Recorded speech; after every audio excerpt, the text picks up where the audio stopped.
Découvrez les opportunités boursières de la semaine à venir avec Trading Analyse. Quelles sont les actions à forte rentabilité? Quelles sont les devises intéressantes sur le marché du Forex? Pour les traders et particuliers, retrouvez Trading Analyse présenté par Alexandre de Ravel.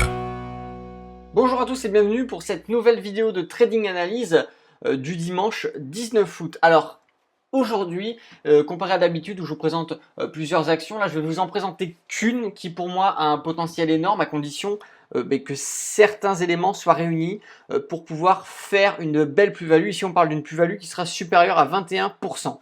Alors je vais vous expliquer déjà ce qui se passe. EDF là depuis un petit bout de temps, nous avons une bonne tendance de fond qui est haussière. Une tendance haussière, et comme vous le voyez ici on progresse bien comme il faut, hein. Ici on vient atteindre en ce moment les 13 370 il va se passer quelque chose très prochainement je le pense, et on va du coup je vais vous montrer les objectifs à atteindre et les possibles gains que vous allez pouvoir faire sur cette action. Alors déjà je le rappelle que chacun est libre, est libre et responsable de ses investissements, donc prenez pas ce que je vous dis comme un conseil exact, hein, car restez lucide et faites aussi par-dessus votre propre analyse.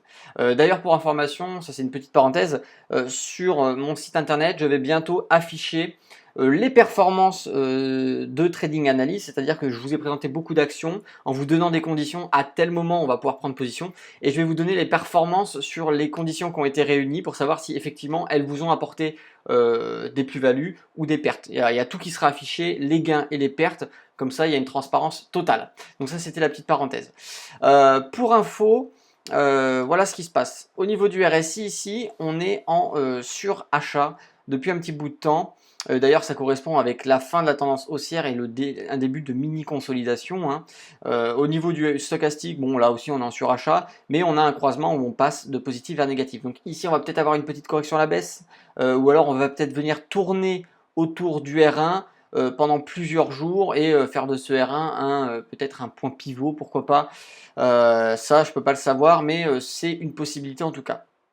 Donc nous ce qu'on va faire, on va établir un plan très simple, c'est que vu que la tendance de fond est haussière, eh bien on va certainement pas ouvrir une position à la baisse ici, ce serait complètement débile parce qu'on aurait les probabilités à notre rencontre. Donc on a beaucoup plus de chances de faire des gains si on investit à la hausse. Mais, je dis bien mais, il y a bien un mais, c'est que voilà, on est déjà au niveau du R1, le R2 est pas très loin.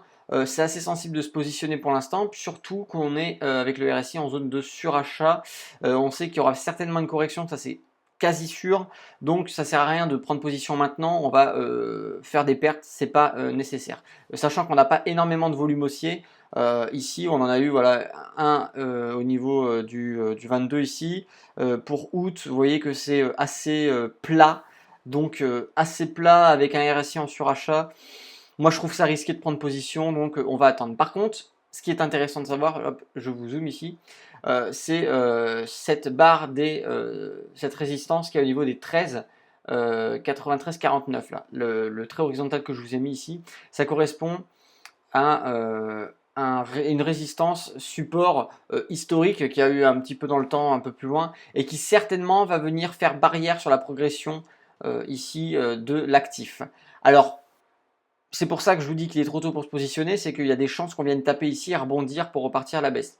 Mais ce qui est intéressant à voir, c'est que si jamais on transperce ces 13, 93, 49, on rentre dans une zone d'attente. Et cette zone d'attente, à partir du moment où on la quitte, c'est-à-dire le deuxième trait horizontal que je vous ai mis ici, qui correspond là encore à une support résistance historique, dès qu'on passera les 14,0982, on estimera qu'alors on reprend une tendance haussière et qu'il n'y a pas vraiment de frein, il n'y a plus trop de support et résistance historique qui viendrait nous empêcher, à part le R3 ici qui est déterminé par le point pivot, mais néanmoins on a de très grandes chances de continuer notre course jusqu'au 15,1507.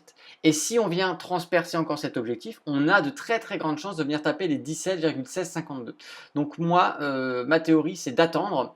Si on transperce ces deux résistances ici, qu'on vient transpercer, surtout la 14,0982, on va pouvoir alors ouvrir une position à la hausse en mettant son stop, pourquoi pas en dessous des 13,9349, ça pourrait faire un bon stop loss, et on viendra prendre un premier gain sur les 15,1507 et un deuxième gain sur les 17,1652. Certains pourront prendre leur premier objectif sur le R3 s'ils sont frileux.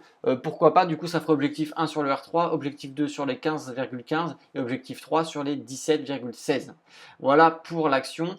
Et petit scénario, je vous ai mis des flèches comme quoi on pourrait repartir à la baisse, mais vu la tendance de fond de cette action actuellement, on viendrait à la limite rebondir sur le point pivot, le point pivot, et certainement qu'on aurait une hésitation du marché, une consolidation avant de repartir à la hausse pour venir surfer sur les 13,93, et dans ces cas-là on reprendrait le scénario de base, on attendra de péter et de transpercer jusqu'au 14,0982 pour reprendre notre objectif, comme on a dit, le R3, cette résistance et encore cette résistance.